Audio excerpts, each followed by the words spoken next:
महफिल में चल रही थी मेरी कत्ल की तैयारी, चर्चा करते करते बोले बहुत लंबी उम्र है तुम्हारी। झूठी वो बेचना है तो सीधा सूरज बेच दे। नमस्कार, मुद्दा देख रहे हैं आप और मैं हूं आपके साथ ज्योति सांगवान। हरियाणा विधानसभा के बजट सत्र का तीसरा दिन काफी हंगामेदार रहा। कांग्रेस की सरकार के खिलाफ अविश्वास प्रस्ताव के इर्द गिर्द पूरे सत्र की कार्यवाही घूमती रही। सत्ता पक्ष ने कहा कि कांग्रेस अविश्वास प्रस्ताव लेकर आई है, लेकिन कांग्रेस में खुद पार्टी के भीतर के विश्वास नहीं है। साथ ही भूपेंद्र हुड्डा की ओर से कहा गया जिन मुद्दों को उठाया गया उनका जवाब नहीं दिया गया। सीएम ने कहा कि हर एक सत्र में कांग्रेस को अविश्वास प्रस्ताव लाना चाहिए। क्या क्या खास रहा ये हम आपको दिखाते हैं, उसके बाद करेंगे चर्चा। ये अधिकार है, ये सबको पता होता है बहुमत कहाँ है, हमारे को भी मालूम है। और हर सरकार में पहले भी हमने डाला था विश्वास प्रस्ताव। वो एक मौका होता है कि इनकी हम खामियां गिनाएं विश्वास प्रस्ताव में, सरकार की फेलियर्स, क्योंकि नॉन परफॉर्मिंग सरकार है, हरियाणा में काम कुछ नहीं कर रही, जनहित के कोई फैसले नहीं लिए। ये बातें जिसके लिए हम विश्वास प्रस्ताव लेके आए थे। मैंने तो पिछली बार जब ये 21 में प्रस्ताव आया था विश्वास प्रस्ताव, और उस समय कहा भी था कि आप लोग हर 6 महीने बीतने के बाद जब भी कोई सत्र आए तो आप लोग अविश्वास प्रस्ताव लाया करो। मैंने धन्यवाद किया था, इसलिए किया था, उसका एक कारण था कि आखिर जब अविश्वास प्रस्ताव लाएंगे तो कम से कम हमारी कही बातों को आप सुनेंगे तो सही। हुड्डा साहब चले गए, है नहीं यहाँ पे। अगर होते तो मैं उनसे पूछ लेता कि इस अविश्वास प्रस्ताव की जरूरत क्या पड़ी। ये सरकार तो विश्वास को बहुत समय हो गया इनको। आपने किए 24 से ज्यादा घोटाले इस प्रदेश के अंदर, और हमने बारी बारी उन घोटालों का जिक्र आपके सामने किया। मुख्यमंत्री से बारी बारी हमने ये बात कही कि जो प्रदेश में घोटाले हो रहे हैं। हो गया टाइम क्या? हाँ जी, आप 22 घंटी के कुछ बजाना जानते हो या नहीं? मैं घंटी बजाता हूँ, मुझे जो जिम्मेवारी मिली है वो 20 मिनट लोग बकवास करके गए हैं। देखो ये फालतू की बात नहीं, फालतू नहीं है, ये सही बात है। कोई बकवास नहीं करके गया, बकवास नहीं करके गया। हाँ, जो बात मैं कह रहा हूँ उससे तकलीफ होती है, उसको सुन नहीं सकते। नहीं। और जो अनर्गल बोल रहे थे, जो मर्जी आए जो कह रहे थे, बैठ जाइए आप, बैठ जाइए। महफिल में चल रही थी मेरे कत्ल की तैयारी, कि महफिल में चल रही थी मेरी कत्ल की तैयारी, चर्चा करते करते बोले बहुत लंबी उम्र है तुम्हारी। मिलकर बैठ गए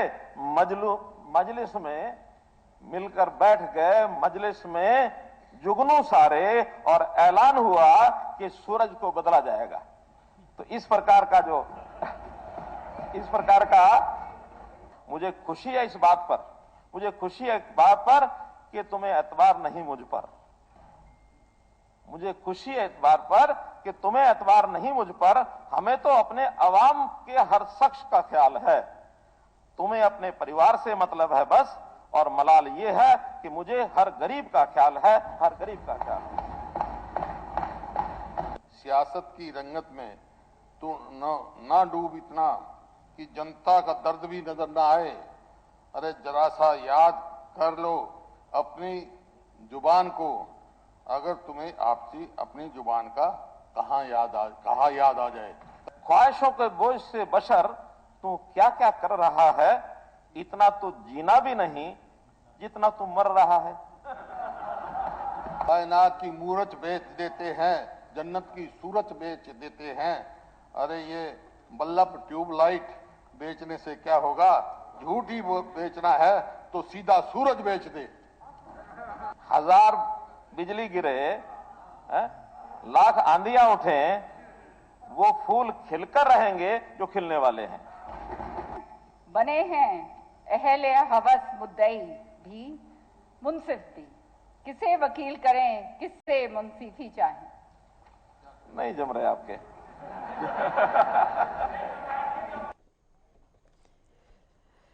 प्रोफेसर विधु रावल हमारे साथ जुड़ गए हैं, प्रवक्ता बीजेपी, बजरंग दास गर्ग कांग्रेस से हमारे साथ प्रवक्ता जुड़ गए हैं, अमनदीप केसरी प्रवक्ता इनेलो, निशांत आनंद जी प्रवक्ता आम आदमी पार्टी हमारे साथ स्टूडियो में हैं, राजेंद्र जादून वरिष्ठ पत्रकार भी डिबेट में जुड़ गए हैं। बहुत स्वागत है आप सभी का। शुरुआत विधु रावल जी आपसे। कांग्रेस अविश्वास प्रस्ताव लेकर आई, शुरुआत से ये जानकारी सभी को थी, हुड्डा साहब भी खुद मानते हैं, हमें पता है कि नंबर्स हमारे साथ नहीं थे, संख्या बल हमारे साथ नहीं था, लेकिन उसके बाद भी निरस्त हो जाने के बाद भी अविश्वास प्रस्ताव के नेता प्रतिपक्ष की ओर से कहा गया कि जिन मुद्दों को उठाया गया उन पर तो जवाब ही नहीं आया।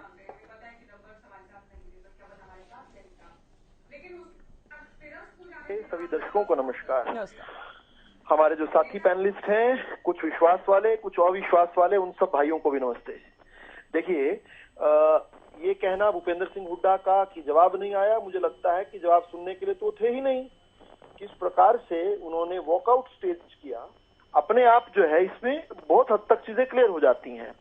देखिए, ये वॉकआउट कांग्रेस है, ये बॉयकॉट कांग्रेस है, ये रणछोड़ कांग्रेस है। किस प्रकार से रणभूमि को छोड़कर भाग जाते हैं, ये बड़ी बड़ी बातें करना, बड़ी बड़ी डिंगे हाँकना और उसके बाद युद्ध के समय मैदान छोड़कर भाग जाना, ये कांग्रेस की फितरत में है। विषय उठाने के लिए तो बहुत सारे उपकरण हैं और सदन का समय इतना अविश्वास प्रस्ताव लाकर नष्ट करने की आवश्यकता भी नहीं थी। अगर विषय ही उठाने थे उसके लिए तो बहुत सारे तरीके, ध्यान आकर्षण प्रस्तावों से लेकर कार्य स्थगन तक प्रस्ताव जारी किए जाते हैं।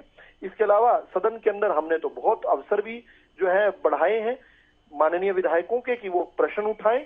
प्रश्नकाल शुरू हुआ, जीरो और शुरू हुआ, हमने नई नई परंपराएं, अच्छी श्रेष्ठ परंपराएं हरियाणा की विधानसभा को दी। लेकिन इन लोगों की रुचि कभी सुधारवादी तो रही ही नहीं ना। इन्होंने तो अंग्रेजों से, जिस प्रकार अंग्रेजों ने हस्तांतरण किया था सत्ता का इन्होंने तो उन व्यवस्थाओं को किस प्रकार से अपनी लूट और खसूट के लिए उपयोग किया जा सकता है, केवल वहीं तक ध्यान रखा इन्होंने। आज जिस प्रकार माननीय मुख्यमंत्री जी ने भी जिक्र किया कि देश के प्रथम घोटाले, जीप घोटाले से लेकर देश के सबसे बड़े घोटाले, कोयला घोटाले, 2G स्पेक्ट्रम घोटाले तक, आकाश पताल और जमीन, किसी को भी नहीं छोड़ा इन्होंने घोटालों को। इनकी केवल और केवल रुचि जो है घोटालों में रही है। श्रेष्ठ परंपराएं भारतीय जनता पार्टी ने शुरू की हैं। विधायकों को, माननीय विधायकों को, सदन के विधायकों को असल में लोकतांत्रिक तौर पर, क्योंकि वो प्रतिनिधि हैं अपने अपने क्षेत्र के, उनको अवसर मिले, इसके लिए हमने बेहतर काम किए। और जिस प्रकार से प्रदेश की जनता के लिए हमने, गरीब जनता के लिए हमने अद्वितीय प्रीतम ऐतिहासिक कार्य किए हैं, इसके नाते विपक्ष भी जानता है कि जनता का स्नेह, प्रेम और आशीर्वाद अपार भारतीय जनता पार्टी पर बरस रहा है। और ये लोग जो हैं चारों खाने चित हैं, केवल कहीं पर नोटंकी करना, ड्रामा करना, षड्यंत्र करना, यहीं तक की केवल राजनीति रह गई है। ज्योति जी, मैं आज के समय ये कहना चाहूंगा कि अविश्वास प्रस्ताव आमतौर पर सत्ता पार्टी के खिलाफ लाया जाता है। आज जनता जो है इन हमारे विपक्षियों के प्रति अविश्वास रखती है। देखिए, 2004 में, माफी चाहूंगा, 2005 में इंडियन नेशनल लोकदल की सरकार गई थी, 46 सीटों से केवल 9 सीटों पर आ गए थे। अगले चुनावों में जनता ना कांग्रेस को वोट देना चाहती थी, ना इंडियन नेशनल लोकदल को देना चाहती, ना किसी और पार्टी को मिल रहा था विकल्प। सभी को मिल बांट कर वोट मिला। इंडियन नेशनल लोकदल के भी 30 विधायक आ गए थे उस समय। तो अगली बार तो उम्मीद कर सकते थे ना ये लोग कि इनकी सत्ता आती, इंडियन नेशनल लोकदल की आती। लेकिन कांग्रेस को हटाया तो लोकदल को नहीं लेकर आए, वापिस भारतीय जनता पार्टी की सरकार बनी। और उसके बाद उस समय का जो विपक्ष था, जो बड़ा पोर्शन था विपक्ष का, इंडियन नेशनल लोकदल, भाई अगली बार उसका बेहतर परफॉर्मेंस होना चाहिए था। जिनके 19 विधायक थे लोकदल के, उनका एक रह गया। ये आपको क्या बता रहा है कि जनता विपक्ष के प्रति जो है, जब ये सत्तासीन रहते हैं उसके प्रति तो जरूर उदासीन रहती है जनता। जब ये विपक्ष में आते हैं, इस विपक्षियों के विरुद्ध भी जो है जनता अविश्वास रखती है, और यही इनकी बौखलाहट का कारण है। तभी तो इनको इस प्रकार के उपकरण करने पड़ते हैं जिसमें जनता के खिलाफ है साजिशें की जाएं, हरियाणा को जलाने का प्रयास किया जाए, हरियाणा के रोजगार को लूटने का प्रयास किया जाए, हरियाणा के युवा का भविष्य लूटने का प्रयास किया जाए, हरियाणा के गरीब के लिए जो योजनाएं चल रही हैं उनमें ब्रेक लगाने का प्रयास किया जाए, हर विषय को कोर्ट में अटकाया जाए। मतलब हर प्रकार के नेगेटिविटी से भरे हुए ये जो है, ये नकारात्मक और निराशावादी जो लोग हैं, इनके प्रति जनता जो है आज जो है बिल्कुल मन हट चुका है। ये बहुत अलोकप्रिय हो चुके हैं। अगर कोई एक अविश्वास प्रस्ताव आ सकता हो तो हरियाणा के और देश के विपक्ष के खिलाफ आए, और उसमें आप देखिए जनता किस प्रकार से इनको पीटने वाली है। आप देखिए विपक्ष में रहते हुए इनकी सीटें कम हो रही हैं। भाई ऐसा किसी ने सुना था क्या? कांग्रेस ग्रैंड ओल्ड पार्टी थी, किस प्रकार से पहले डबल डिजिट में पहली बार आई, तो दूसरी बार फिर डबल डिजिट में आई। इस बार अमेठी से तो पिछली बार राहुल गांधी भाग ही गए थे, इस बार रायबरेली से सोनिया गांधी भाग गई। इस परिवार को जिसको ये पूछते हैं उसके किसी सदस्य में हिम्मत नहीं है चुनाव लड़ने की। प्रियंका गांधी बीच में कौन बोल रहे हैं? बीच में कौन बोल रहे हैं? ये डिबेट को कौन खराब कर रहे हैं? ये कौन व्यवस्थाओं में विश्वास नहीं रखते? कौन यहाँ सदन की तरह यहाँ पर भी ज्योति जी की डिबेट को कौन खराब कर रहा है? ज्योति जी कौन कर रहा है आपकी डिबेट को खराब यहाँ पर? चलिए केवल एक बात इन्होंने ये कही, अमेठी ना जाए। ठीक है, आप अपनी बात पूरी करें। अमेठी से शर्म आती है? अमेठी से बोल दो मुझे शर्म आती है, हम नहीं जाएंगे अमेठी में, हम रायबरेली में नहीं जाएंगे। अगर गांधी परिवार का जिनको आप पूछते हो अगर उनके नामों से आपको शर्म आती है बता दीजिए, हम आपके दुखती रख को नहीं हाथ लगाएंगे। लेकिन अगर आपको शर्म नहीं आती, अगर आप इन पे गर्व महसूस करते हो तो आपको सुनना पड़ेगा उन लोगों के जिनके आप चित्र लेकर घूमते हो कि किस प्रकार से देश को लूटने वाले, विदेशी ताकतों के साथ मिलकर काम करने वाले, भारत की व्यवस्थाओं को और भारत को कमजोर करने वाले लोग जो हैं उनको सुनना पड़ेगा। आप करें भी सही और हम सुनाए भी नहीं, ऐसा नहीं हो सकता बजरंग दास जी। आपको भी जो है ये बात का विचार करना पड़ेगा कि आपने इस देश को दिया क्या है, आपने इस देश के अंदर श्रेष्ठ परंपराएं कौन सी शुरू की, क्यों नहीं मेहनत की आपने व्यवस्थाएं खड़ी करने के लिए? अंग्रेजों द्वारा दी हुई विरासत में मिली सत्ता को तो भोगते रहे। देश के लिए क्या किया आप लोगों ने? आप लोगों ने देश के अंदर नई चीज क्या की? और देश जब बढ़ रहा है, ज्योति जी मैं खत्म कर रहा हूँ, आखिरी 10 सेकंड 20 सेकंड दे दीजिए मुझे। बढ़ते हुए देश के कदमों में जंजीर तो लगाते हुए कांग्रेस को देख रही है सारी जनता, लेकिन देश को बढ़ाने के लिए इन लोगों ने क्या किया? ये तो केवल अपने परिवारों को बढ़ाते रहे।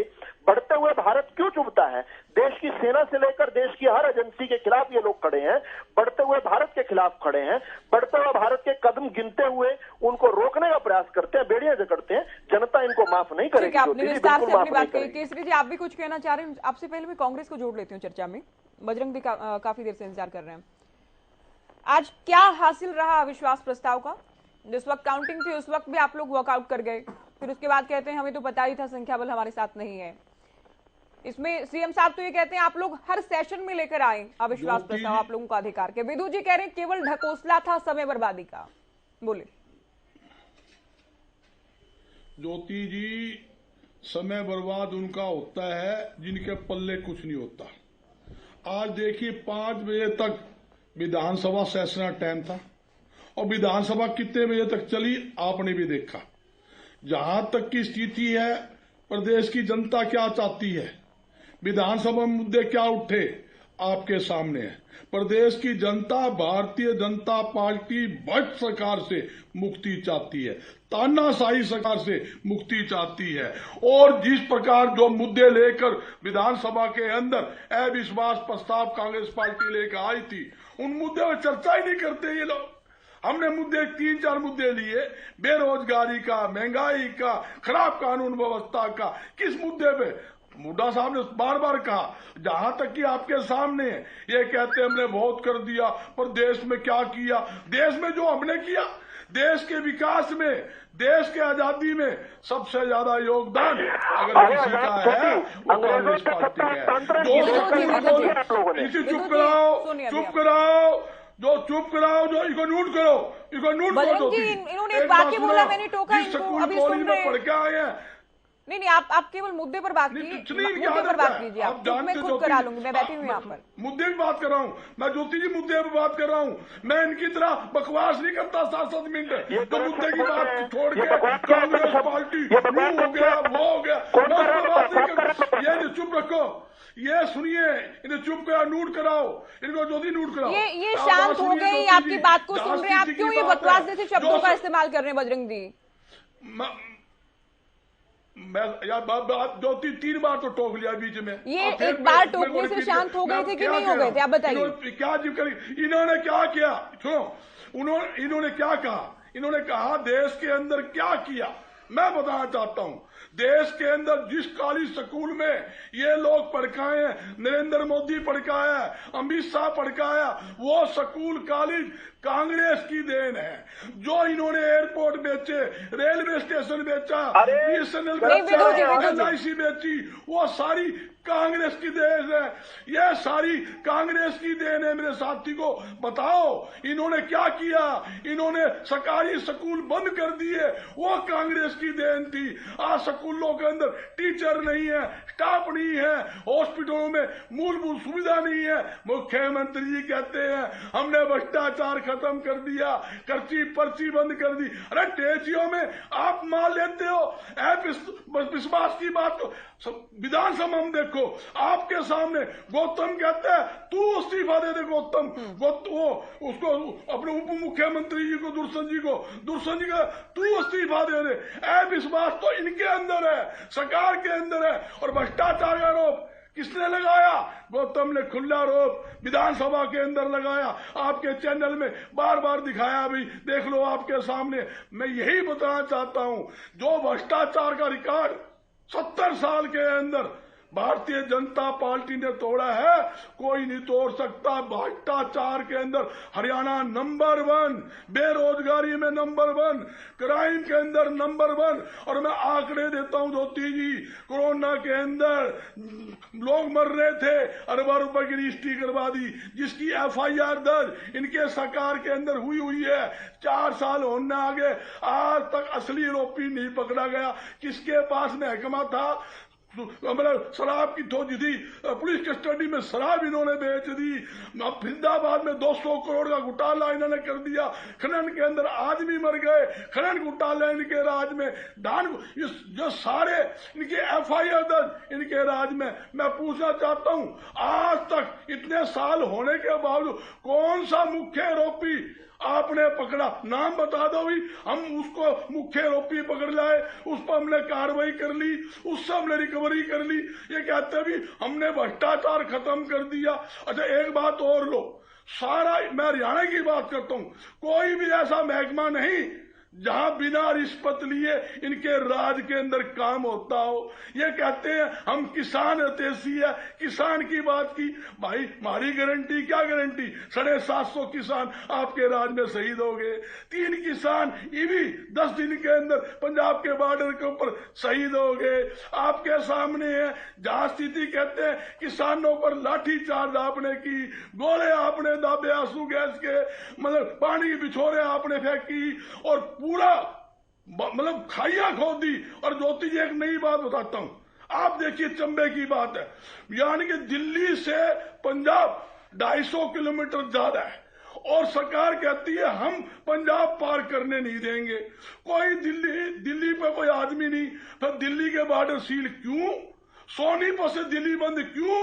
बहादुरगढ़ से दिल्ली बंद क्यों? इन्होंने हरियाणा और पंजाब को पूरी तरह से कैद करके रख दिया है।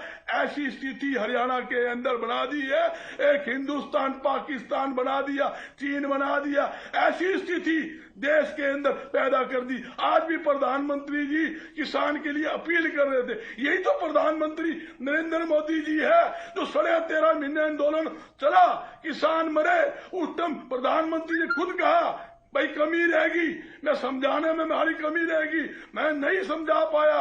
3 कृषि कानून वापिस लेते हैं, हमारी कमी रहेगी, मैं अपनी गलती मानता हूं। अरे प्रधानमंत्री जी, आप 750 किसान मरवा कर आप अपनी गलती मानते हो, फिर किसान की कमेटी बनाते हो, फिर कमेटी के से आप बात नहीं करते। 2 साल टपने के बाद जब आंदोलन शुरू होता है, करोड़ों अरबों रुपए का नुकसान आज उद्योगों को है। मैं ज्योति जी बताना चाहता हूं, बहादुरगढ़ के अंदर मेरे साथी बैठे हैं, पूछ लेना, फुटवेयर की फैक्ट्रियां बंद पड़ी है, हजारों मजदूर खाली बैठे हैं, कुंडली में, राई में, सोनीपत में, पानीपत में। मैं आंकड़े दे रहा हूं, आज सारे उद्योगपतियों से मेरी लगातार बात कई दिन से चल रही है। मैं सब पे जाके भी आया हूं, मीटिंग भी करके आया हूं, रो रहे हैं। उनको तनख्वाह देने के लिए, और उद्योगपति कर्मचारी के पैसे नहीं है, होटल बंद हो गए, ढाबे बंद हो गए। आप कैश किसके कारण बंद हो गए? सरकार की गलती के कारण। क्यों आपने रोड जाम को चर्चा में जोड़ लेते हैं। आंदोलनकारी रोड जाम करते थे। कभी ये नहीं सुना कि कभी देश के इतिहास में सरकार रास्ते बंद करती है जनता के लिए। सरकार की जिम्मेदारी बनती है किसान से बातचीत। चलिए अमनदीप जी, शायद आप चुनाव परिणाम को लेकर आपको काउंटर भी करना था कुछ विधि जी की बात क्या किया। दूसरा, स्पीकर से हर बार क्यों उलझ जाते हैं अभय चौटाला? वो घंटी बजा रहे हैं, वो अपना काम कर रहे हैं, उन्होंने खुद भी कहा, उस पर भी वो टिप्पणी कर रहे हैं, क्या वजह इसके पीछे? ज्योति जी, सबसे पहले मैं इसी बात का जवाब दे देता हूँ कि देखिए, विधानसभा जो है वो लोगों की, जनता की आवाज उठाने के लिए है, ना कि शेरो शायरी करने के लिए। अगर ज्यादा समय आप शेरो शायरी, वो भी किसी और के शेर, लिख करके विधानसभा में जाहिर करेंगे, और जो नेता अगर लोगों की जो सच्ची बात है, जो धरातल पे लोगों को परेशानियां हैं, अगर वो उठाएगा और उसमें भी घंटी बजाएगी, ये लगातार से 4.5 साल से विधानसभा में ये होता है। और उसका कारण क्या था? आज जो कांग्रेस कह रही है कि अविश्वास प्रस्ताव, अरे ये सरकार तो लोगों के साथ विश्वासघात करके बनी है। ज्योति जी, आपने देखा कि जो दो पार्टियों ने समझौता किया, उन्होंने एक दूसरे को जमकर कोसा हुआ है। जिन्होंने ये कस्में खाई थी कि हरियाणा को हम यमुना पार करवाएंगे, उन्होंने समझौता किया। वो समझौता क्या है? व्यापारिक समझौता है। उसके अंदर कोई कॉमन मिनिमम प्रोग्राम नहीं है। जनता के सामने इनके वायदे अलग अलग थे, एक दूसरे को खत्म करने की बातें थी, फिर मिलकर के बैठ गए एक ही टेबल पर। तो वहां पर केवल और केवल क्या बात हुई है? केवल व्यापारिक समझौता हुआ है।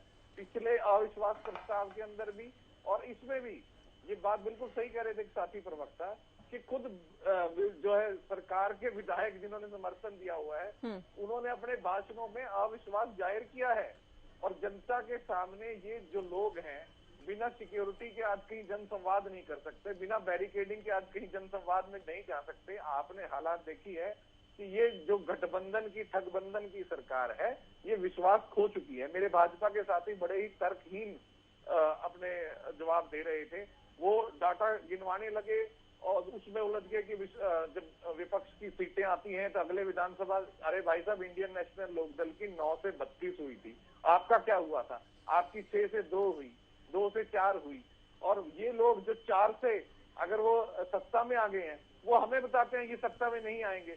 अरे भाई साहब, आपका एक भी आदमी, आपके पूर्व प्रदेश अध्यक्ष जो वार्ड के एमसी तक नहीं बन सकते, मुख्यमंत्री ने आज तक कोई एक गली के जो है पंच बनने के लिए पर्चा नहीं भरा, ना बन सकता था कभी, ना आगे बन सकते हैं। नहीं, ऐसा तो नहीं है कि नहीं बन सकते थे, आगे नहीं बन सकते हैं, 2 बार जीते हैं। नहीं वो किस तरह पहले चुनाव की बात करें, बहुत बड़े मार्जिन से जीते हैं, इस बार भी अच्छे मार्जिन से जीते हैं सीएम साहब।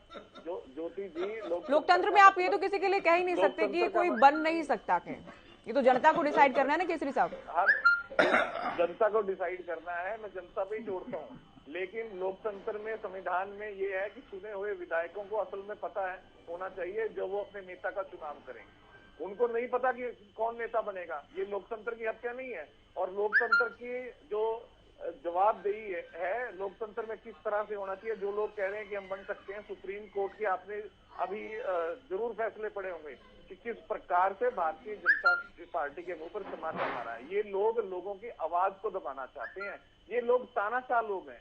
आज कृषि प्रधान देश के अंदर, कृषि प्रधान हरियाणा प्रदेश के अंदर आपने देखा कि किसान की कोई बात नहीं, किसान की कोई बात करने के लिए तैयार नहीं है। अरे जिस प्रदेश के अंदर, जिस देश के अंदर 70% से ज्यादा आबादी जिस काम पर निर्भर करती है, जिस किस्से पर निर्भर करती है, अगर उसका विश्वास नहीं होगा, उसका साथ नहीं होगा, उसका विकास नहीं होगा, तो कौन सी विकास की बात कर रहे हैं आप? अगर आपकी देश की अधिकांश जनता गरीबी से और गरीब होती जा रही है, केवल वही 10-15% पूंजीपति लोग और अमीर होते जा रहे हैं, उससे आप अर्थव्यवस्था को ये नहीं कह सकते कि आपका देश बहुत विकास कर रहा है या आप विकसित देशों की श्रेणी में आ गए हैं, हमने ये कर दिए। ये सब बातें ठीक है, ये लिख करके कथा लाने का और उसको रख के यहाँ पर बोलने से असल में दरअसल ठीक नहीं हो जाता। दरअसल के जो सच्चाई है आपने देखा है। मुझे तो हैरानी आती है कि हरियाणा प्रदेश के गृह मंत्री इस तरह का उलझुल बयान भी देते हैं। अरे खुद तुमने बॉर्डर बंद करवाए, खुद किले लगवाई, खुद लेंटर डलवा दिए बॉर्डरों पे, वहां पे बैरिकेडिंग कर दी, और अब कहते हैं कि ये बॉर्डर ऐसा बना दिया है जैसे क्या मैं जवाब दे सकता हूँ? नहीं, अभी नहीं दे सकते आप। विदु जी, अभी इनके बाद आपके पास आ रहे हैं। जिस तरह से ज्योति जी कितना क्यों डरते हैं आप मुझसे केसरी साहब? पार्टी की भारतीय जनता पार्टी ने जिस प्रकार से जो लोग अर्धनंगन होकर के ये कहते थे कि एमएसपी मिलेगी, वो कैसा प्रधानमंत्री है जिसने अपने वायदे में कहा था? अरे क्या घोषणा पत्र में नहीं था कि एमएसपी मिलेगी? आप ज्योति जी स्वामीनाथन, डॉक्टर स्वामीनाथन की बेटी है सौम्या स्वामीनाथन, आपने बयान सुना उनका कि उन्होंने क्या कहा उनको भारत रत्न देने पर? उन्होंने कहा कि उनको खुशी ज्यादा ये होती कि वो किसानों की मांगे मानी जाती, उनको खुशी ज्यादा ये होती कि किसानों की एमएसपी मिल जाती, उनको खुशी होती ऐसा कोई बयान आपने सुना क्या?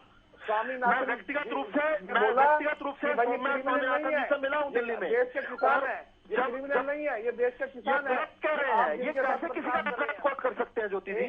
ये क्या कहीं दिखाते हैं अगर ऐसा बयान कोई दिया स्वामीनाथन जी ने? ज्योति जी बीच में विदु जी अपने समय में आप कहिएगा। देखिए, डॉक्टर स्वामीनाथन की ओर से तो तारीफ की गई थी, बार बार विदु जी भी इस बात का जिक्र करते हैं। और भारत रत्न ये कहते हैं कि अधिकांश मांगे हमने मान ली हैं। हालांकि A2FL वाला फॉर्मूला और C2+ 50% वाले फॉर्मूले पर अभी इस बात को लेकर तकरार की इसमें भी कोई दोहराई नहीं।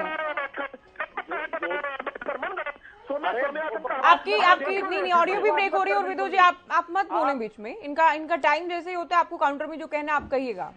अब आदमी पार्टी को चर्चा में जोड़ने से पहले आपसे ही हम जवाब लेंगे। अभी आप जब देश में अत्याचार हुआ, चाहे मुगलों ने किया चाहे अंग्रेजों ने किया, किसके पूर्वजों ने लड़ाई लड़ी? किसानों के कमीरे के पूर्वजों ने लड़ी, गरीबों ने लड़ी, इन साहूकारों ने, इन लुटेरों ने नहीं लड़ी कभी लड़ाई। कोई भी इनका पूर्वज ना मुगलों के आगे बोला है। और मुगलों को क्यों जनता कोसती है? क्योंकि वो हमेशा गरीब को और जो है दबाते थे, अत्याचार करते थे। किसी को अत्याचार करना, किसी को दबाना वो बहादुरी नहीं होती। पीठ में छुरा घोंपना बहादुरी नहीं होती। इनको पता लगना चाहिए। जो लोग आज तक सेना में कोई भर्ती नहीं होता इनका, कोई संघ का आदमी दिखाइए, किसी का बेटा या रिश्तेदार सेना में। चलिए, ऐसे तो डिरेल हो जाएगी ना डिबेट। आप क्यों नहीं सदन की कार्यवाही पर बात कर रहे हैं? यूं तो देश भर के मुद्दे हैं, कितनी भी बात कर लीजिए केसरी जी। मैं तो सदन का मुद्दा लेकर बैठी थी आज। हाँ, तो मैंने सदन में बताया, एक ही आदमी सदन में हरियाणा प्रदेश के लोगों की आवाज उठाता है। ये विपक्ष की तरह शेरो शायरी नहीं चलती है सदन के अंदर। वो ठीक है, चलिए इसी बात पर विदु राहुल जी, निशांत आनंद जी को चर्चा में जोड़े उससे पहले आप कुछ कहना चाह रहे हैं? एक तो शेरो शायरी से बड़ी आपत्ति है अभय चौटाला को, इनेलो पार्टी को। इनको अभिव्यक्ति से बहुत आजादी है, किसी अभिव्यक्ति की आजादी से बहुत तकलीफ है, इन्हें परेशानी है। ये हिटलर और तानाशाह इनका रवैया रहा है शुरू से, इसलिए ये अपना ना। आवाज नहीं आ रही आपकी विदु जी। जनता की आवाज तो सुनने नहीं देना चाहते। हरियाणा की जनता चुने हुए जनप्रतिनिधि आवाज रखते हैं। ये चाहते हैं कि ये बिना चुने हुए लोग। मैं आपको एक और डाटा देता हूं। हम सब जानते हैं कि इंडियन नेशनल लोकदल की केवल एक सीट है, और वो एक सीट में भी जब वो चुनाव लड़ने गए थे, माफी चाहूंगा, इस्तीफा देकर दोबारा चुनाव लड़ने गए थे, वादा खिलाफी बाई इलेक्शन करने किया इन्होंने कहा कि जब तक कानून वापिस नहीं होंगे दोबारा चुनाव नहीं लड़ेंगे। इतिहास जानता है कि कानून वापिस नहीं हुए थे, लेकिन अभय सिंह चौटाला चुनाव लड़ने गए थे। और चुनाव लड़ने गए थे तो भाई पिछली बार 15,000 की वोट से जीते थे, अगली बार 30,000 से जीतते, 45 से जीतते, लेकिन जीते 20 में बोलो। अब चुप कराओ अपना। केसरी जी अगर झूठ बोलेंगे नहीं, अमनदीप केसरी जी ये झूठ तो नहीं बोल रहे हैं। मार्जिन तो कम हुआ था, इसमें क्या झूठ है? इलाहाबाद बाई इलेक्शन में अभय का जीत का मार्जिन कम हुआ था, इसमें झूठ क्या हो सकता है? क्या गुंजाइश है झूठ होने की?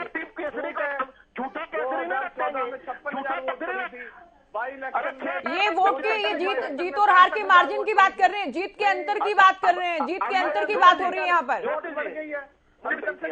आप जानते हैं इस बात को, जीत के अंतर की बात हो रही है। अंतर कम हुआ बाई इलेक्शन में 2019 के चुनाव के मुकाबले।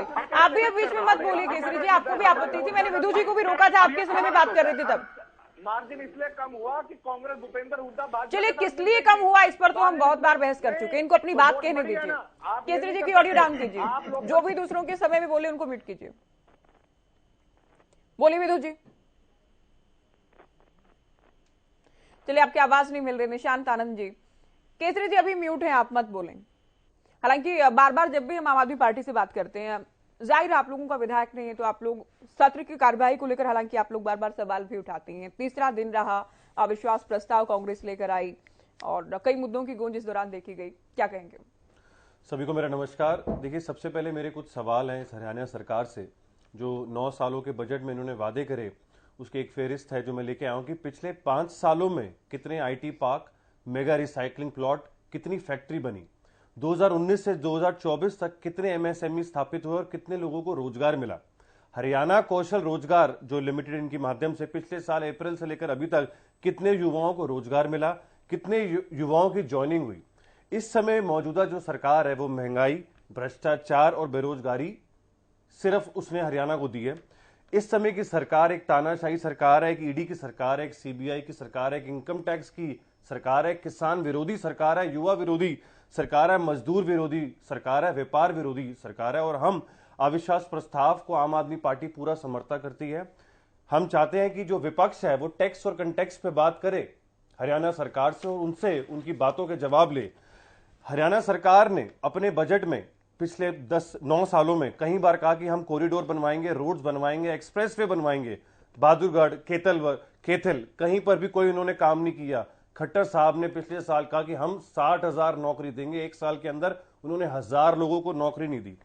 कर्ज को मिटाने के लिए इस बजट में क्या प्लान है? हर बच्चा हरियाणा में जो पैदा होता है 6 लाख के कर्ज से पैदा होता है। 20% बजट का हमारा उस कर्ज का इंटरेस्ट देने में जाता है। जो PM आवास योजना है जिसके तहत सेंटर ने 3 बारी स्टेट का रिजेक्ट किया है।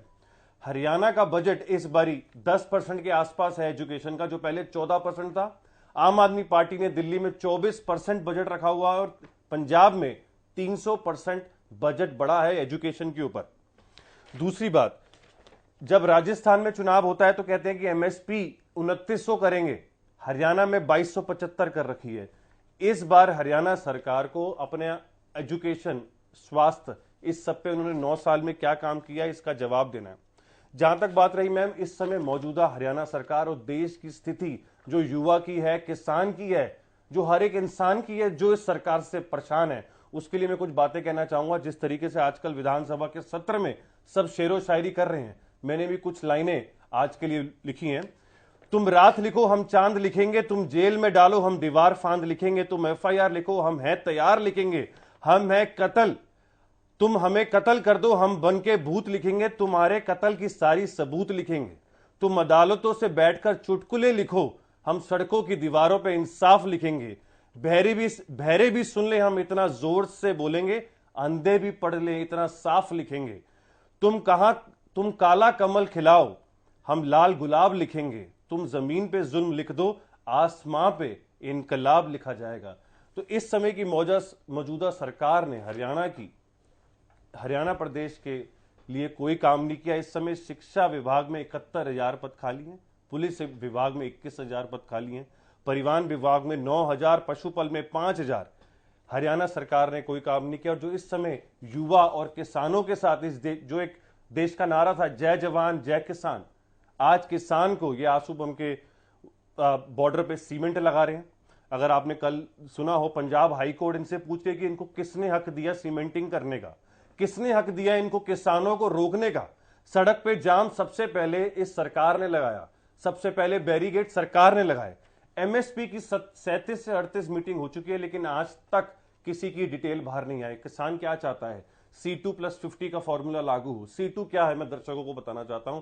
C2 का मतलब यह है कि जितना भी किसान खर्च करता है उस गेहूं को, उस अनाज को उगाने के लिए, उसके ऊपर उसको 50% और मिले। अगर 10,000 रुपए का खर्चा करता है तो वो चाहता है उसको 15,000 रुपए वापस मिले, ना कि 7,000, ना कि 8,000, जिससे वो अपने बच्चों को और अपने इस कार्य को आगे करता जाए।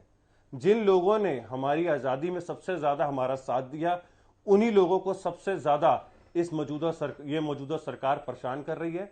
750 लोगों ने अपनी जान दी 3 साल पहले, उस पर भी कोई काम नहीं किया गया। और आखिरी चीज मैं ये बोलना चाहूंगा कि शिक्षा पे इन्होंने कोई काम नहीं किया, स्वास्थ्य पे काम नहीं किया, बिजली पे काम नहीं किया, महिला सुरक्षा पे काम नहीं किया। अनएम्प्लॉयमेंट 1 नंबर पे है हरियाणा में। क्राइम पूरे ऑल इंडिया 2 नंबर पे एनसीआरबी की रिपोर्ट के हिसाब से। इस बारी हरियाणा की जनता इस खट्टर सरकार को मौका नहीं देगी, और मुझे लगता है दिल्ली और पंजाब में जिस तरीके से आम आदमी काम करती जा रही है, इस बारी हरियाणा में जैसे सब कहते हैं आम आदमी पार्टी के कि इस बार केजरीवाल की सरकार बननी चाहिए। काफी समय से कह रहे हैं आप लोग। जादौन साहब, आज का दिन भी काफी अहम था अविश्वास प्रस्ताव के लिहाज से, और कल का दिन सबसे ज्यादा महत्वपूर्ण रहेगा क्योंकि बजट पेश करने वाले हैं सीएम साहब बतौर वित्त मंत्री। हाँ, देखिए कि आज कांग्रेस की तरफ से अविश्वास प्रस्ताव पेश किया गया, उस पर बड़ी चर्चा हुई। और अविश्वास प्रस्ताव एक संसदीय व्यवस्था में एक अवसर देता है कि आप अविश्वास प्रस्ताव लाए हैं तो मुद्दे क्या है, क्यों लेके आए। तो कांग्रेस ने वो कारण पेश किए कि भाई सरकार का जो कामकाज है वो उसमें कई तरह की कमियां हैं, और निश्चित तौर पर कुछ कमियां ऐसी भी थी कि जो मानने योग्य थी, तो सरकार को प्रॉपर तरीके से जवाब देना चाहिए। लेकिन अब ये है कि एक व्यवस्था ये भी बन गई है, धरना बन गया है कि वो तुम्हारी सरकार में तुमने ये किया तो पिछली तुम्हारी सरकार में ये हो रहा था। बस वो बचाव जो है, एक दूसरे का कवच पहन लेते हैं वो एक दूसरे की कमियों का, कि तुम्हारे कार्यकाल में ये हुआ तो हमारे कार्यकाल में हो गया तो क्या हुआ। तो इस तरह का जवाब है। लेकिन ये है कि सरकार एक बार जवाब देने के लिए मजबूर तो होती है जब मुद्दे उठाए जाते हैं, और वो जो लोगों के सामने भी आते हैं। और पिछली सरकारों का पर भी अगर कोई आक्षेप बनते हैं तो वो लोगों की याददाश्त में ताजा हो जाते हैं कि पिछली सरकार में ये हुआ था। तो एक लोकतांत्रिक प्रक्रिया है, ओवरऑल ये जनता के हित में होती है कि किसी भी तरह से जो है ये दोनों पक्ष एक दूसरे की आलोचना करके और एक दूसरे को सुशासन के लिए बाध्य करें। तो आज ये भी हुआ, और ध्यानाकर्षण प्रस्ताव भी थे 2 जिसमें भी मुद्दे उठाए गए। तो उसमें जो जांच चल रही है, कुछ उन्होंने कहा भाई जांच का कुछ समय बताइए, तो समय निर्धारित करने का सरकार ने कहा कि भाई जांच चल रही है, इसी के बाद कोई कार्रवाई के बारे में कुछ कहा जा सकता है। बजट आएगा तो बजट पर पूरे प्रदेश के विकास की जो योजना है पूरे साल भर के लिए, एक वित्तीय सत्र के लिए, तो वो सरकार लेकर आएगी। अब सरकार तो ये है कि करीब 2 लाख करोड़ के आसपास पहुंचने वाला है बजट, और उसमें सरकार अब चुनावी साल है और चुनाव में जाने वाली है जल्दी ही। लोकसभा चुनाव भी है, विधानसभा चुनाव करीब है, तो हो सकता है कोई लोक लुभावन योजना भी आ जाए। बाकी तो सरकार जो है अपना काम एक क्रम में तो चल ही रहा है, लेकिन कोई हो सकता है कि कोई ऐसी योजना आ जाए जो चुनाव में आम मतदाता को आकर्षित करने वाली हो। और बाकी तो फिर किस तरह से बजट एलोकेशन होता है देखने की बात है। स्वास्थ्य के क्षेत्र में भी बहुत काम होना है, शिक्षा के क्षेत्र में भी काम होना है, और किसानों की अपनी समस्याएं हैं तो उनके समाधान के लिए सरकार और किस तरह से लेकर आती है। क्योंकि एमएसपीआर अगर कानून निर्माण नहीं होता है तो सरकार किसानों को संतुष्ट करने के लिए भी कोई स्टेप लेकर आ सकती है। तो कल का दिन भी काफी महत्वपूर्ण है, और विपक्ष भी किसी तरह से अपनी मांग रखेगा, बजट पर चर्चा भी होगी, और सीएम साहब मुख्यमंत्री को सरकार की तरफ से पूरा जवाब भी देना है बजट चर्चा पर। तो ये देखने की बात। विधु जी हैं क्या फोन लाइन पर? पीसीआर बिल्कुल हूँ जी, क्या आप मेरी बात सुन पा रहे हैं? बिल्कुल विधु जी, कल के बजट से क्या उम्मीदें की जाएं? जिस बात का जिक्र जादौन साहब भी कर रहे थे कि हो सकता कि लोक लुभावन हो, हालांकि केंद्र के अंतरिम बजट में हमने ऐसा कुछ नहीं देखा, लेकिन लोकसभा चुनाव से पहले हरियाणा के बजट में ऐसा कुछ नजर आ सकता कि लोक लुभावन या चुनावी बजट? देखिए, जो लोग भारतीय जनता पार्टी की कार्यशैली को जानते हैं, भारतीय जनता पार्टी के विचार को समझते हैं, वो जानते हैं कि भारतीय जनता पार्टी देश को आगे बढ़ाने की सोच रखती है, समाज को आगे बढ़ाने की सोच रखती है। वो केवल वोटगत और जो है दलगत राजनीति से बहुत ऊपर उठकर राष्ट्र के उदय की बात करती है, हरियाणवियों के अंदर विश्वास जगाकर हरियाणवियों के उत्थान की बात करती है। तो मैं मानता हूँ एक बड़ा अच्छा एक संतुलित बजट जिस प्रकार से आज तक रहा है 9 वर्षों का हमारा 10वां बजट भी लगभग उसी तर्ज पर रहने वाला है। आम जन के चेहरे पर मुस्कान लेकर आए, आम जन के जीवन में सुलभता लेकर आए, आम लोगों की के जीवन को आसान करे जो, और उनके लिए प्रगति के, विकास के और समृद्धि के नए रास्ते खोले, नए अवसर प्रदान करे। जिस प्रकार से हरियाणा ने चहुमुखी विकास किया इन 9 सालों में, अद्वितीय विकास किया। 48 साल हरियाणा के जो इन विपक्षी पार्टियों के साथ हरियाणा ने खो दिए, और 9 स्वर्णिम साल ये आपस में तुलना ही नहीं कही। ये लोग किसानों की बात बहुत करते हैं, किसानों को किस प्रकार से 2-2 रुपए का चेक दिया करते थे, ये याद करें। आज भी बहुत घड़ियाली आंसू बहा रहे हैं। जो अपने समय पर वादा कर कर चुनाव जीतते थे कि हमारी सरकार बन जाए, इंडियन नेशनल लोकदल के चौटाला साहब ने कहा एक बार हमारी सरकार बना दियो और मीटर फाड़ कर जोड़ में फेंक दी। और उसके बाद जब गांव वालों ने इनको इनका ही वादा याद करवाया, इन्होंने उनके ऊपर ओपन फायर किया। कंडेला के अंदर खुले तौर पर गोलियां चलाई किसानों ने, यहाँ पर बैठकर घड़ियाली आंसू बहा रहे थे। अभी सुना आपने किस प्रकार नाटक कंपनी से भर्ती हुए लोग जो है वो इस प्रकार की बातें करते हैं। जब कांग्रेस की बात करें, जिस स्वामीनाथन आयोग को, किसान आयोग को उन्होंने बिठाया था, उस स्वामीनाथन आयोग की रिपोर्ट को किस प्रकार से उन्होंने 2010 तक 6 की आई हुई रिपोर्ट को अगले 4 साल तक जो है उसको धूल जमने भी, उसकी तरफ देखा भी नहीं। और 10 में आकर उन्होंने साफ तौर पर कह दिया कि भाई ये स्वामीनाथन आयोग की रिपोर्ट की कोई भी सिफारिश मानने योग्य नहीं है। आज वही अचानक से इनको ठीक लगने लगी। लेकिन हम पहले दिन से कहते थे कि स्वामीनाथन आयोग की रिपोर्ट को लागू किया जाना चाहिए, और हमने इसलिए जैसी सरकार में आए हमने आते ही स्वामीनाथन आयोग की जो सबसे महत्वपूर्ण सिफारिश थी कि खर्च के अंदर खर्च कर है 50% लाभांश जोड़कर जो है MSP तय की जाए, हमने उसको पहली कलम से पहला फैसला जो भाजपा की सरकार ने केंद्र में बनी तो ये लिया। ये लोग अव्यवहारिक मानते थे, असंभव मानते थे। और अभी मैं तो बड़ा हैरान हुआ ज्योति जी, अभी जब आम आदमी पार्टी के प्रवक्ता ने C2 की डेफिनेशन ही कुछ और बता दी। एक बार मेरा समय भी काट कर मैं तो पूछना चाह रहा हूँ, एक बार आम आदमी पार्टी के हमारे प्रवक्ता अगर मेरी आवाज सुन रहे हैं तो एक बार C2 की डेफिनेशन एक बार और बता दें, एक बार और बता दें, ताकि हमें पता चल जाए कि C2 की डेफिनेशन आम आदमी पार्टी क्या समझती है। बताइए C2 की डेफिनेशन क्या होती है, C2 का क्या मतलब होता है? जो C2 + 50 की बात करते हैं उसमें C2 का क्या मतलब होता है? आनंद जी बताइए, शाबाश बताइए। नहीं सर, मेरे हिसाब से जो किसान, आपके हिसाब से नहीं, असल हिसाब से। राहुल, अगर आपने मेरे से प्रश्न पूछा तो मुझे उसका जवाब देना, तो अगर आपने बीच में रुक के जवाब देना तो फिर आप ही दे दो। मेरे हिसाब से जितनी मेरी समझ है, C2 जो वो मानते हैं कि जितनी हमारी लागत है, जो उस फसल को बनाने में, लगाने में अपना सारा जो उनका खर्चा हुआ है, जो उनकी कॉस्ट है, उसके ऊपर वो 50% ऊपर मांगते हैं। अगर जैसे मैंने एग्जांपल दिया, अगर 10,000 रुपए में वो गेहूं या कुछ भी अनाज उगाते हैं जिसके अंदर उनका लाना, लगाना, उस चीज को बनाना, उसके ऊपर वो 50% मांगते हैं। अगर मैं इसमें कुछ गलत कह रहा हूं तो आप मुझे उसमें सही कर सकते हैं, लेकिन आपसे इंतजार ये है कि इसको लागू कराएं। 2011 में जब मोदी सरकार ने भाषण में कहा था कि मेरे 2014 में आते ही सबसे पहले मैं MSP को लागू करूंगा, जो आप लोगों ने फ्रॉड किया है किसानों के साथ, 750 लोगों की जान ली है आपने किसानों की, और आज तक उनके लिए काम नहीं किया है। आपको शर्म आनी चाहिए विधु रावल जी, आपको शर्म आनी चाहिए। 750 लोगों की जान गई है। आपने 2021 में वादा किया कि हम MSP को दोबारा से लागू करेंगे। 3 साल के बाद किसान आज विषय काफी बड़ा है, हम एक बात पर ही नहीं। शर्म आनी चाहिए भाजपा सरकार को, एक फ्रॉड की सरकार को शर्म आनी चाहिए। शर्म आपको C2 का फॉर्मूला आप बताइए, C2 का फॉर्मूला आप बताइए। देखिए, कांग्रेस प्रवक्ता, दोनों पार्टियों के प्रवक्ता इंतजार कर रहे हैं, दोनों पार्टियों के प्रवक्ता इंतजार कर रहे हैं। दिखाऊंगा आपको, आप लोग आपस में भारतीय जनता पार्टी 2014 और 19 का मैनिफेस्टो सबसे ऊपर लिखा हुआ है MSP को लागू करेंगे। सबसे पहले कह रहे हैं MSP को लागू करेंगे। निशांत आनंद जी, फ्रॉड हो विधु रावल जी, आप एक फ्रॉड हो। आपकी भारतीय जनता पार्टी एक फ्रॉड है। फॉर्मूला बताइए C2 का। अब इधर उधर की बात करके मैंने अपने हिसाब से फॉर्मूला बताया, अब आप बताइए। विधु जी, इतना समय नहीं है ना विधु जी, एक बात पर हम इतनी बहस करें, आप जानते हैं इस बात को। मैं अपनी बात पूरी 2014 अभी आ रही बजरंग जी केसरी जी, मैं अंतिम कमेंट के लिए अभी आ रही हूँ। निशांत आनंद जी, अभी आप सुनिए, इनको बोलने दीजिए। विधु रावल जी अपनी बात पूरी करें। देखिए, बड़ी हैरानी की बात है कि जो लोग बड़ी बड़ी बातें करते हैं वो उन विषयों की मूल जानकारी नहीं रखते। सर, मूल जानकारी आप रखते हैं तो उसको लागू करें। किसानों की मौत हो रही है, उनको लागू करें। दर्शक क्या कर लेंगे? एक बार शांत तो होना पड़ेगा ना आनंद जी।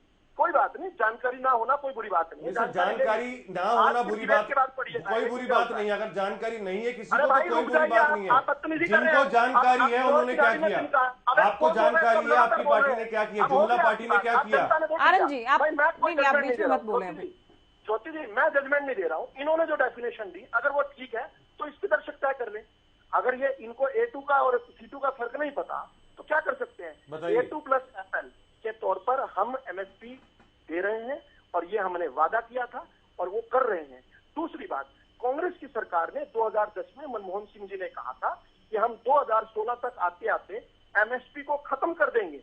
वर्ल्ड फोरम में ये बात WTO के अंदर तय कराए थे, और उसके बाद जो है यही लोग आज एमएसपी की बात कर रहे हैं। अच्छा, आम आदमी पार्टी की सरकार ने पंजाब के अंदर अभी 2 साल पहले चुनावों से पहले ये कहा था कि हम एक एक दाना पंजाब की सरकार बनने के बाद पंजाब की सरकार खरीदेगी। तो फिर ये आंदोलन के लिए क्यों उनको उकसा रहे हैं? एक तरफ तो फिर केंद्र सरकार से क्या चाहते हैं? जब पंजाब की सरकार ही सब फसलें खरीदने की वादा करके आई तो सरकार बन गई, तो आप ये दोगली बात क्यों करते हैं? लेकिन मूल विषय ये है, जनता इन पर विश्वास नहीं करती। इनके लिए ड्रामा करना, ये झूठ बोलना, ये मिथ्या करना जरूरी हो चुका है, क्योंकि जनता इन पर अविश्वास प्रस्ताव लाकर इनको हरा चुकी है। अविश्वास रखती है इनसे। चलिए, बजरंग जी को कुछ कहना, मैं इनसे बजट को लेकर अंतिम कमेंट में मैं जानना चाहूंगी। आज हुड्डा साहब ने भी कहा, किरण ने भी कहा कि हमें कोई उम्मीद नहीं है, तो बजट अभी आया नहीं, और सीएम साहब तो कहते हैं हम तो सभी से राय लेते हैं, सभी से सुझाव लिए जाते हैं, तो कोई भी उम्मीद ना होना। आप लोग शुरुआत से ही नेगेटिव चल रहे हैं बजट को लेकर। ज्योति जी, नेगेटिव बात नहीं है।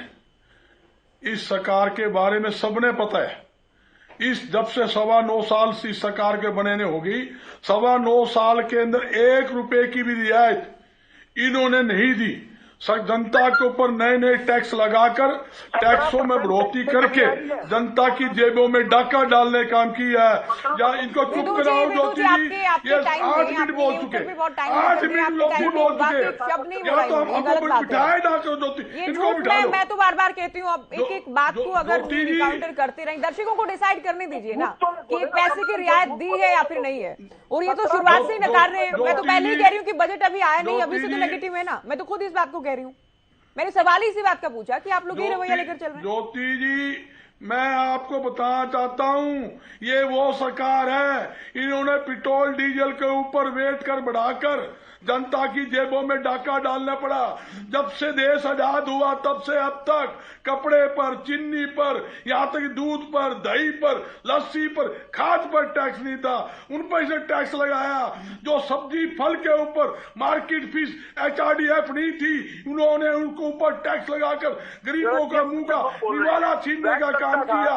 और यहाँ तक कि पेट्रोल, इनको चुप कराओ, इनको बोलने की आदत पड़ गई, इनको तकलीफ है बोलने की, बीच बीच में मिर्गी के दौरे आते हैं बोलने की।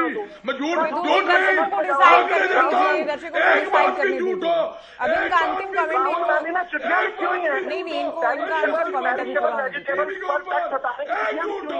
ये लूट मसूट की सरकार है। राहुल जी, मुझे आपको म्यूट कराना होगा फिर। आप एक एक बाकी के साथ झूठ सच आप नहीं बताते रहेंगे ना। तो आप अभी नहीं करेंगे, इनके समय में नहीं करेंगे, आप नहीं करेंगे। नोट कराओ, 70,000 रुपए हमारे समय में 1966 से लेकर 2014 तक 70,000 करोड़ का कर्जा था। आज 4 लाख करोड़ का कर्जा चढ़ाकर मलाई खाने का काम किया। और जहां मैं आंकड़े बताता हूं, हमारे समय के अंदर हमने पहली कदम से 1600 करोड़ रुपए का बिजली के बिल माफ किए, 2200 रुपए किसान के कर्जे माफ किए, 22,000 करोड़ के, यहाँ तक कि 72,000 करोड़ रुपए के किसान के। और हमने 5 बिजली के थर्मो प्लांट लगाए, 6 मेडिकल कॉलेज हरियाणा में बनाए, 12 विश्वविद्यालय बनाए, 1 केंद्रीय विश्वविद्यालय हमने बनाए, 154 पॉलिटिकल कॉलेज बनाए, सैनिक स्कूल बनाया, 6 हमने केंद्रीय विश्वविद्यालय बनाए, बिजली के थर्मो प्लांट 5 लगाए। इन्होंने क्या किया? इनसे ये तो पूछ लो। इन्होंने सिर्फ,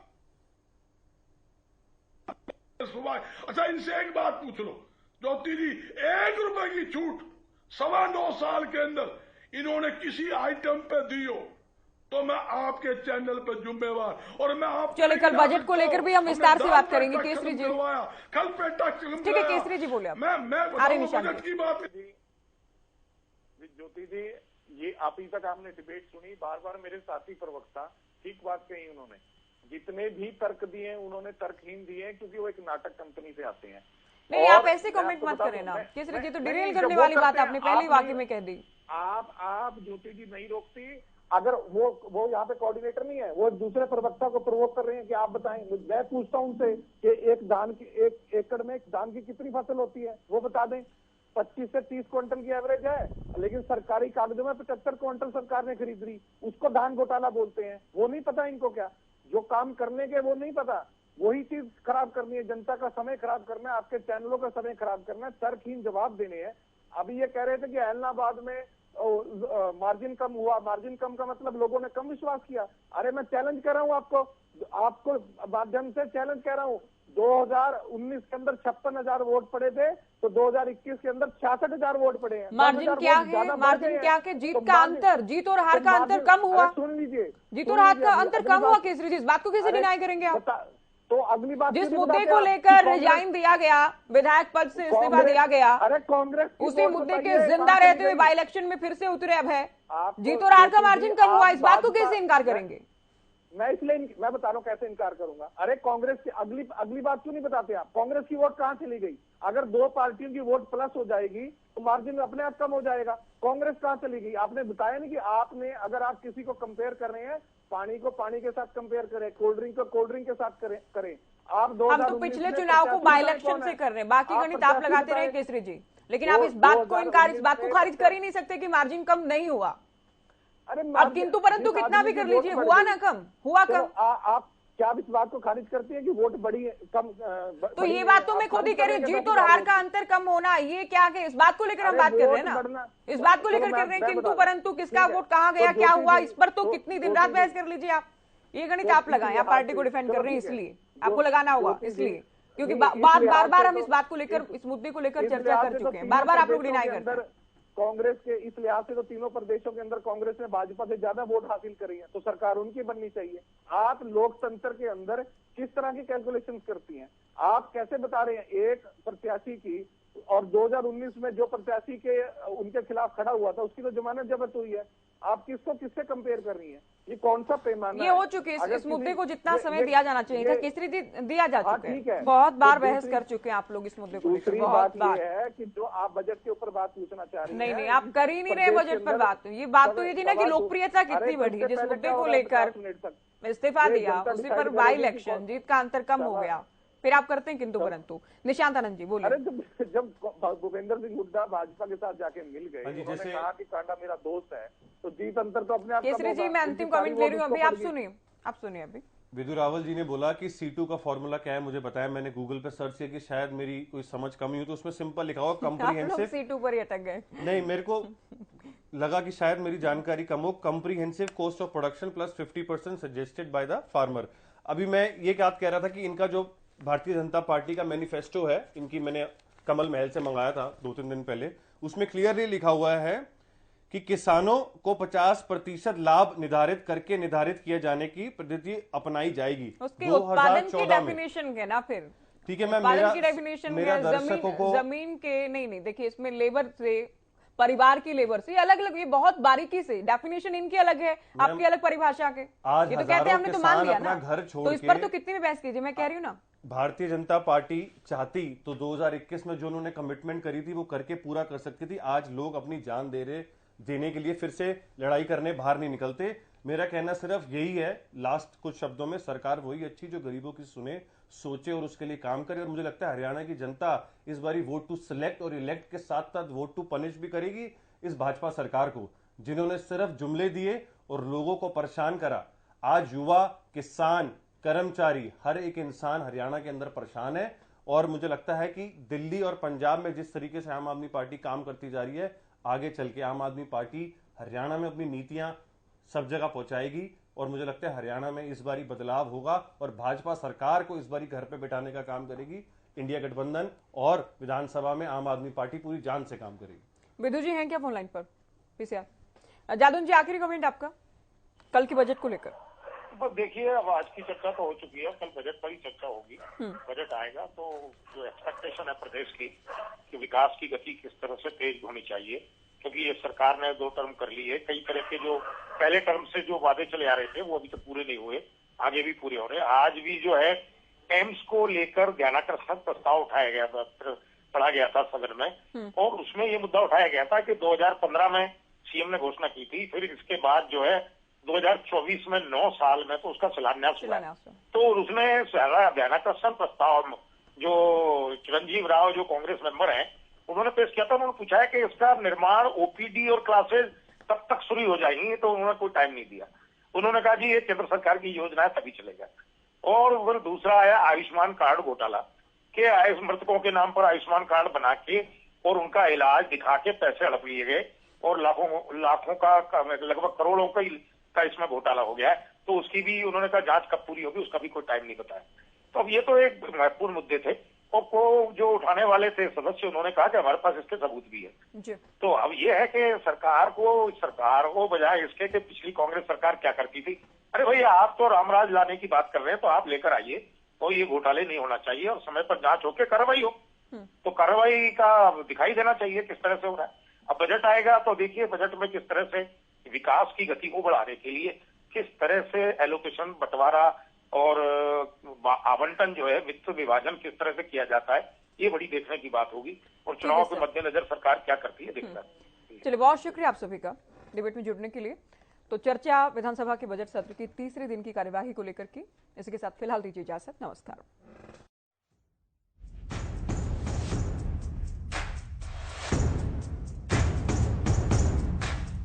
महफिल में चल रही थी मेरी कत्ल की तैयारी, चर्चा करते करते बोले बहुत लंबी उम्र है तुम्हारी।